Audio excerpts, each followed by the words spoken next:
आतंकियों को शिफ्ट किया गया है। ये पाकिस्तानी अक्सर ही कहेंगे जब भी आप बात करेंगे ना आतंकवाद की, तो कहेंगे साहब हम खुद आतंकवाद से सताए हुए हैं, हमारे 80,000 लोग मर गए। जैसे मोहम्मद मौलाना मसूद अजहर, ये भारत की जेल में था, आप जानते हैं, कंधार के बाद इसको छुड़ाकर ले जाया गया। ये मसूद अजहर को लेकर बड़ी खबर आपके सामने रख रहा हूं। आतंकी मसूद को बहावलपुर में आईएसआई के सेफ हाउस में छिपाया गया।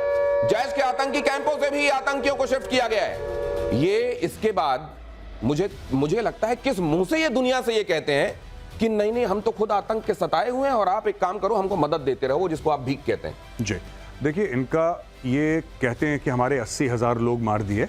ये पाकिस्तानी अक्सर ही कहेंगे जब भी आप बात करेंगे ना आतंकवाद की, तो कहेंगे साहब हम खुद आतंकवाद के सताए हुए हैं, हमारे 80,000 लोग मर गए। Fact of the matter is ये 80,000 लोगों को मारने के लिए इन्होंने अमेरिका से पैसे लिए हैं। तो जब आपने पैसे पकड़ लिए करीब $35 अरब, फिर आप रो क्यों रहे हैं? अमेरिका ने आपको पैसे क्यों दिए थे? आपको मुशर्रफ का किस्सा वो पता है ना, जब उसने लोग बेचे थे, आपको याद है नहीं याद है?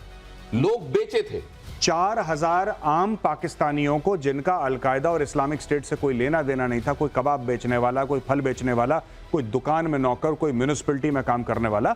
आईएसआई उसको पकड़ के ले गई, उसको मारा, बोल तू अलकायदा का है, मारा, बोल तू अलकायदा का है। उसने बोला ठीक है साहब मारना बंद करो, मैं अलकायदा का हूं। अंगूठा लगा, अंगूठा लगाया। 4-4, 5-5 हजार डॉलर में एक आदमी बेचा मुशर्रफ ने। आप जाके इंटरनेट पे चेक कर लीजिए, पाकिस्तान की रिपोर्ट्स कहती हैं 4,000 इनोसेंट पाकिस्तानी को अमेरिकन को बेचा और खुद जेब में पैसे डाल के दुबई चला गया है। अपने यहां के नागरिकों को आज ले नहीं रहा है। वो बॉर्डर पर अटारी पर पहुंचे हुए हैं लोग, क्योंकि जिनका वीजा खत्म हो गया उनको जाना था। टाइम जब खत्म हो गया तो सरकार ने खुद ले जाके उनको वहां खड़ा किया कि भाई इनको ले लो अंदर। कहा जा रहा है कि ऐसे लोग करीब 50 तो वहां पर वेट कर रहे हैं कि भाई बॉर्डर खोलो, हमको अंदर ले लो। कह रहा हम नहीं पहचानते। अगर ये बेचने वाली बात है तो ये उसमें स्टैंप भी लगाती है कि उनके लिए अपने नागरिकों की जान कितनी मूल्यवान है। हमले के डर से भागा पाकिस्तानी आर्मी चीफ। जरा देखिए, पाकिस्तानी आर्मी चीफ हसीम मुनीर का आता पता नहीं, रावलपिंडी के आर्मी हेडक्वार्टर में नहीं है हसीम मुनीर के परिवार के साथ विदेश भागने की खबर। क्या ये संभव हो सकता है विक्रम सर? आपको लगता है ये हुआ होगा? हो सकता है चला गया हो, भाग गया हो। बिल्कुल। आप याद करें कल हम लोगों ने डिस्कस किया था, जनरल आगा मोहम्मद याहिया खान शराब पी रहे थे, नूरजहां की गजलें सुन रहे थे और वहां बांग्लादेश निकल गया। और जब कहा बोलने को तो शराब के नशे में लार टपक रही और वो कह रहा है मेरे अजीज हम वतनों, एक जंग हार जीतने के लिए छोटी मोटी शिकस्त होती ही है। मतलब जो नशे में है, जो मूर्छित है, जो हिप्नोटाइज्ड है। शराब तो हराम मानी जाती है ना। जो हराम जिसके लिए है उनके लिए है, वो दूसरों के लिए। हमारे लिए हराम थोड़ा ही है, अय्यू उनके लिए थोड़ी नहीं। तो ये जो मौलाना तैयार करते हैं कट्टरपंथी, जो जाके बंदूकों से दूसरों का हत्या करते हैं, वो तो बड़ी हलाल हराम की बात करते हैं। आप जनरल याहिया खान की छोड़ दीजिए, आप टॉप जो एक्सपीरियंस है पंजाबी आर्मी ऑफिसर्स, उनकी आप भूल जाएंगे हराम और हलाल क्या है। इसके ऊपर छोड़ ही दें, क्योंकि उनकी चर्चा करना तो भी। क्या ऐसे में असीम मुनीर के लिए देश छोड़ के भाग जाना भी हलाल है? देखिए साहब, वो उनके सारे के सारे आर्मी चीफ रिटायर होने के बाद देश से भागते हैं। आसिम मुनीर इन सर्विस देश से भाग गया तो इतनी बड़ी बात नहीं, भागने का एक चलन है वहां पे। अगर आप देखें, अशफाक परवेज कियानी ऑस्ट्रेलिया में बैठे हैं, रहील शरीफ जो हैं वो बैठे हैं सऊदी अरेबिया में। परवेज मुशर्रफ की डेथ कहां पे हुई? पाकिस्तान में नहीं, दुबई में डेथ हुई। तो इसमें आपको ये जनरल बाजवा वो यूरोप में हैं। तो जब इनका कोई भी आर्मी चीफ पाकिस्तान में नहीं है तो साहब ये चला गया तो कौन सी बड़ी बात? क्या ऐसा नहीं लगता सर कि ये लोग बेशक रिटायर हो जाएं, श्रीवास्तव सर, इनको पनिश किया जाना चाहिए, और एक बार इनको पनिश किया जाना अगर शुरू हो जाएगा तो उसके बाद आतंक की जड़ पे हम प्रहार होगा। आपने मुंह की बात छीन ली। हम यही कहना चाहते थे और हम लोग यही कह रहे हैं कि चाहे रिटायर हो चाहे सर्विस में हो, असली आतंकी तो यही हैं। इनको ढूंढ ढूंढ के मारो। इनको मारना बहुत जरूरी है, जिससे जो पैसे लेके भाग रहे हैं अपने ही देश के, या लोगों को बेच के जो पैसे आ रहे हैं, वो खाने का टाइम नहीं मिले। ये खाने का टाइम नहीं मिलेगा। रिटायर बेशक हो जाए, वहां जाओ ढूंढ के मारो, ये करना पड़ेगा इनके साथ। भारत के हमलों की आशंका से पाकिस्तान शेयर बाजार में क्या हो रहा है जरा देखिए, हाहाकार मचा हुआ है। कराची स्टॉक एक्सचेंज में गिरावट का दौर जारी है। 2 दिनों में 5,000 से ज्यादा अंकों की गिरावट हुई है। अब यहां पर देखिए 5,000 अंकों से ज्यादा की गिरावट, और अब बताया जा रहा है कि लगातार गिर रहा है बाजार। तो बाहर की दुनिया के लिए फायरवॉल लगा दिया गया है कि ये पता ना चले कि और कितना गिर गया ये, और दुनिया की निगाहों में कितने गिर जाएंगे ये तो खैर आप जानिए, लेकिन सेंसेक्स इनका वहां का कितना गिर गया है जरा ये देख लीजिए। और अब देखिए, एक तरफ हालत ये है और दूसरी तरफ क्या तैयारी चल रही है देखिए भीख मांगने की। 9 मई को अंतर्राष्ट्रीय मुद्रा कोष IMF की बैठक होगी। पाक को आईएमएफ से 1.1 अरब डॉलर मिलने की आस है। कटोरा लेकर खड़े हो गए। 30,890 करोड़ पाकिस्तानी रुपए की भीख पर निगाहें हैं। मार्च 2025 तक पाकिस्तान का आईएमएफ पर 8.3 बिलियन डॉलर ऑलरेडी बकाया है। तो कुल मिलाकर ये जो पैसा दिया जा रहा है ये डूबत खाते में जा रहा है। लेकिन एक बार फिर कटोरा लेकर खड़े हैं, इधर जंग की बातें कर रहे हैं और 9 मई को भीख की तैयारी भी हो रही है। ये दोनों चीजें नहीं, इन्होंने चाइना से भी अभी करेंसी स्वैप की बात करी है 1.4 बिलियन डॉलर्स की, कि हम तुम्हें पाकिस्तानी रुपए देंगे, तुम चाइनीज करेंसी दो। ये अलग मैटर है, वो अलग मैटर है। ये 3 जगह से भीख की, एक सऊदी अरब से भीख मांग रखी है इन्होंने 2 अरब की कि आप ये दे दो। ये आपने अभी स्टोरी ब्रेक करी है, ये आईएमएफ वाली स्टोरी है। और अभी इन्होंने 1.4 billion dollars worth of currency swap बोला है कि हम आपको पाकिस्तानी रुपए देंगे, आप हमें चाइनीज करेंसी दो। ये 3-4 जगह एक साथ भीख मांग रहे हैं, एक जगह भीख नहीं मांग रहे। आपको लग रहा है एक से मांग रहे, नहीं। ये तो एक भी जगह से मिल जाती है तो इनकी फौरी दुश्वारी दूर हो जाएगी। नहीं, भाई लोग तीनों जगह से लेंगे। देखिए ऐसा नहीं है, इस मामले में बहुत कॉम्पिटेंट है।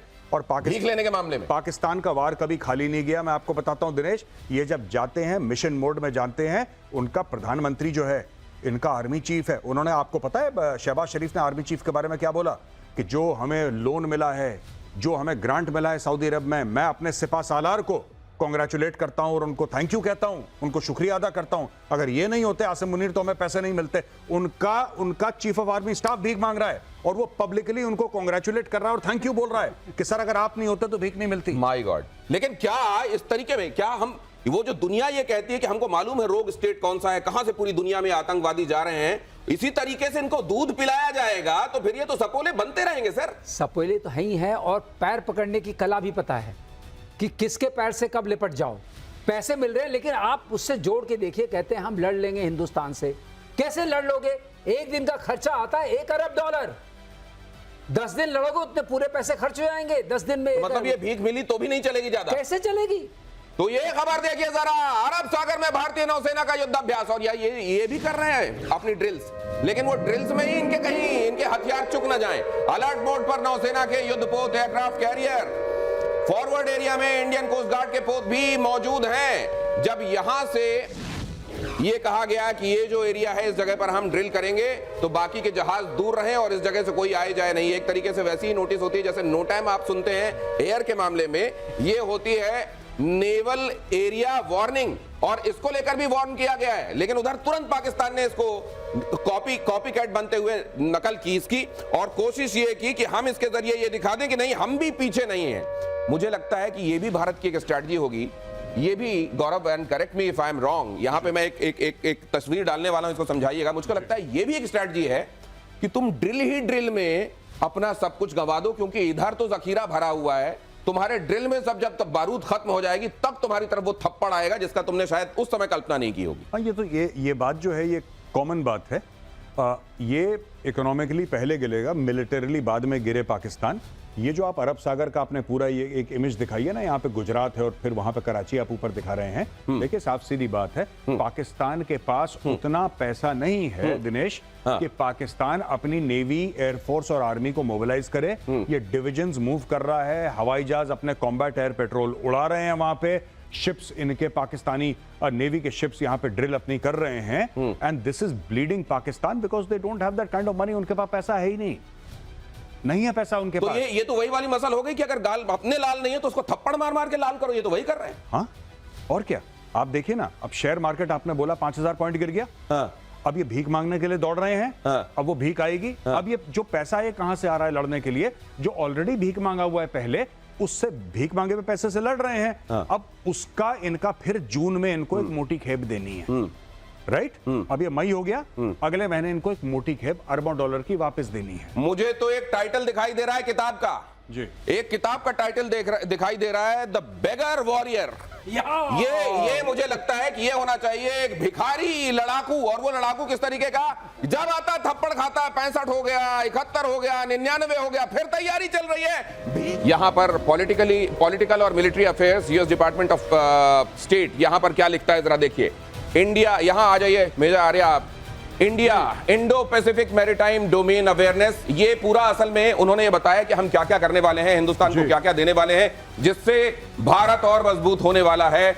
यहां कहा गया है this authorizes foreign military sales यहां भारत को वो डिवाइसेस जो अरेबिक सी में उसको और मजबूत बनने के लिए चाहिए थी, अमेरिका दे रहा है। एक बड़ी डील हो रही है। Indo Pacific maritime domain awareness software जी। And related equipment. बेसिकली क्या है कि अमेरिका के बहुत ज्यादा इंटरेस्ट है यहाँ पे इंडो पैसिफिक में, और अमेरिका इसीलिए चाहता है, कारण क्या है कि अमेरिका चाहता है कि यूक्रेन रशिया का युद्ध खत्म हो जाए। अमेरिका क्यों चाहता है कि इजराइल और हमास की लड़ाई खत्म हो जाए? क्योंकि जब ये दो लड़ाई खत्म होंगी तो अमेरिका का दिमाग फिर चाइना पे टोटल फोकस होगा, क्योंकि अमेरिका की नेशनल सिक्योरिटी पॉलिसी ये कहती है कि मुख्य दुश्मन चाइना है। इसलिए सब हो रहा है कि भारत के हाथ मजबूत करो। ये देखिए ना, अगर आपको ट्वीट दिखाएंगे, एक बार फिर से ट्वीट लाइए प्लीज, जल्दी ट्वीट से लगाइए हाँ। तो मैं आपको दिखा पाऊंगा ट्वीट में। ट्वीट, हाँ जी, और इसको होल्ड कीजिए प्लीज। हाँ। होल्ड कीजिए इस जगह पे। हाँ, तो purchase Indo Pacific maritime domain awareness software. Indo Pacific, Indo Pacific, जब कोई भी अमेरिकन बोलता है इंडो पैसिफिक, आप मान के चलिए वो चाइना बोल रहा है। आप मान के चलिए उनका मतलब चाइना बोल इंडो पैसिफिक एक बहुत बड़ा इलाका है, it's a very big area. लेकिन अमेरिका जो चाहता है इंडो पैसिफिक में करना, जो अमेरिका ने क्वाड बनाया है, या अमेरिका ऑकस को इतना तूल दे रहा है, न्यूक्लियर सबमरीन वगैरह, उसका खेल जो इंडो पैसिफिक का है, दैट इज एंटी चाइना। ये वो खेल है। ये इंडो पैसिफिक जब कहा जा रहा है तो उसको असल में आप ये समझिए कि ये चाइना की तरफ इंगित करते हुए अमेरिका कह रहा है, और इसमें असल में जब चाइना के खिलाफ ताकतवर बन रहा है हिंदुस्तान, तो पाकिस्तान वैसे ही उसमें कॉकरोच की तरह मसला जाएगा। लेकिन अब जरा यह भी देखिए, भारतीय वायुसेना की ताकत से डरा पाकिस्तान। यूपी के गंगा एक्सप्रेसवे पर एयरफोर्स ने दिखाई अपनी ताकत। रफेल समेत 7 फाइटर जेट्स ने दिखाया दम। मिराज, जगुआर, सुखोई ने पराक्रम दिखाया। भारतीय वायुसेना के एयर शो से पाकिस्तान में दहशत। यहां यह टेस्ट करने की कोशिश की जाती है कि जो आपके कन्वेंशनल वो एयर स्ट्रिप एयरपोर्ट्स हैं, जहां से ये फाइटर जेट्स ऑपरेट करते हैं, क्या उसके अतिरिक्त भी वक्त पड़ने पर क्या इस तरह के हाईवेज पर भी टेक ऑफ और लैंडिंग हो सकती है? क्या मैं ठीक कह रहा हूं सर? बिल्कुल ठीक कह रहे हैं दिनेश। एक बात बस ऐड करना चाहूंगा, ये जो हम एक्सप्रेस वेज को रनवे की तरह इस्तेमाल करने की योजना बनाने हैं, इसमें 2-3 चीजें शामिल हैं। पहली बात तो कैसे बनती है, ये ऐसा इलाका होता है जहां की एलसीएन फैक्टर्स को लोड फैक्टर बोलते हैं, सारे जहाज लैंड कर सकते हैं। अगर आज का शो आपने देखा होगा, उसमें फाइटर एयरक्राफ्ट थे, ग्राउंड टू एयर अटैक वाले एयरक्राफ्ट थे, उसमें CJ-130 सुपर हरक्यूलिस था, उसमें Mi-17 था। ये एक पैकेज होता है, जो पैकेज जाएगा इनके, हम जब अटैक करने आते हैं, ग्राउंड अटैक करने आते हैं, तो escort aircraft, combat aircraft and EW aircraft, फिर आपके जो रसद सप्लाई करते हैं, इन सब की एक पैकेज जाती है। कुछ सीमा के इधर रहती है, कुछ सीमा के पार जाती है। इन सब का उन्होंने दिखाया जखीरे का कि सारे के सारे वहां लैंड और टेक ऑफ कर सकते हैं। इसका मतलब वहां ATC की सुविधा है, एयर ट्रैफिक कंट्रोल की सुविधा है, वहां नेविगेशन की सुविधा है, वहां कैसा मेट्रोलॉजिकल, आज बहुत सरफेस विंड बहुत ज्यादा थी, उसके बावजूद हमारे एयरक्राफ्ट वहां लैंड किए, उसकी भी सुविधा है। और अगर कोई जरूरत पड़े तो पैरेलल टैक्सी ट्रैक भी है इसका। और उस इलाके को उन्होंने कोई रनवे पर आ नहीं सके। अगर आपने नीचे की तरफ देखा होगा, अगर पिक्चर्स याद हो, तो वो पूरी फेंसिंग की हुई थी कि कोई वाइल्ड एनिमल क्रॉस नहीं कर सके। इसका मतलब जहां तक पाकिस्तान का सवाल है, ये स्ट्रेटेजिक डिसेप्शन के पार्ट में काम आता है। अगर आपने हमारे एयरफील्ड्स पर हमला किया, हम इस वक्त दिखा भी रहे हैं सर, वो दिखा रहे हैं जितना हम एनिमेशन के जरिए दिखा सकते हैं। अगर आपने हमारे एयरफील्ड पर हमला किया, तो हमारे पास और भी जगह है, हम टेक ऑफ कर सकते हैं। अब जरा इसको उस मायने में देखिए, जो हम कहते हैं कि हमारी सेकंड स्ट्राइक कैपेबिलिटी है, उसको आप डिस्ट्रॉय नहीं कर सकते हैं। आप क्या क्या डिस्ट्रॉय करेंगे? ये जो पूरा नेटवर्क बना हुआ है रोड्स का, जो गडकरी साहब ने बनाया है, इसमें ऐसे सेक्शंस बहुत सारे हैं। 4 तो ही है, हम जानते हैं, उसके अलावा भी जो बन रहे हैं। इसका मतलब हर जगह से हम टेक ऑफ कर सकते हैं, हर जगह से लैंड कर सकते हैं, हर जगह से आर्मामेंट लगा सकते हैं। सेकंड स्ट्राइक कैपेबिलिटी, ये और जरा समझिए ये क्या होता है। ये मिलिट्री पार्लेंस में कही हुई बातों को जरा और आसान शब्दों में समझाइए, ये क्या है, क्यों जरूरी है हमारे लिए एक्सप्रेसवेज, और इनके जरिए ये तमाम इंफ्रास्ट्रक्चर के साथ जो हमारे एयरफोर्स का सपोर्ट मिलता है। देखिए, सेकंड स्ट्राइक कैपेबिलिटी जब हम बात करते हैं, दैट इज जनरली जब न्यूक्लियर वॉर के बारे में बात, जी बिल्कुल, अगर किसी ने पहले इस्तेमाल, क्योंकि हिंदुस्तान नहीं करेगा पहले इस्तेमाल, जी, जो कि गलत है, जो कि गलत है। और ज्यादातर आप जैसे लोग कहते हैं कि नहीं, ये हमको कम से कम ऐसे धूर्त देशों के साथ टैकल करते हुए हमको ये संकल्प नहीं रखना चाहिए कि हम सिर्फ रिस्पांस में करेंगे, ये गलत है। ये पॉलिसी हमें चेंज करने की जरूरत है। ये मेरी व्यक्तिगत राय है। दूसरी चीज ये है कि सेकंड स्ट्राइक एसेंशियली क्या होता है कि अगर अटैक हुआ और आपके ऊपर है, आपने करा, दूसरे ने करा, तो आपके बेसिक प्लेटफॉर्म अगर आपका खत्म हो जाता है, तो you have some other way of launching another nuclear strike. एक दूसरी न्यूक्लियर स्ट्राइक लॉन्च करने का आपके पास एक सेकेंडरी प्लेटफॉर्म होता है। वो शिप से हो सकता है, फॉर एग्जाम्पल एक उदाहरण दे रहा हूं, वो जहाज से हो सकता है, तो जहां से आप न्यूक्लियर वेपन अपने लॉन्च करेंगे।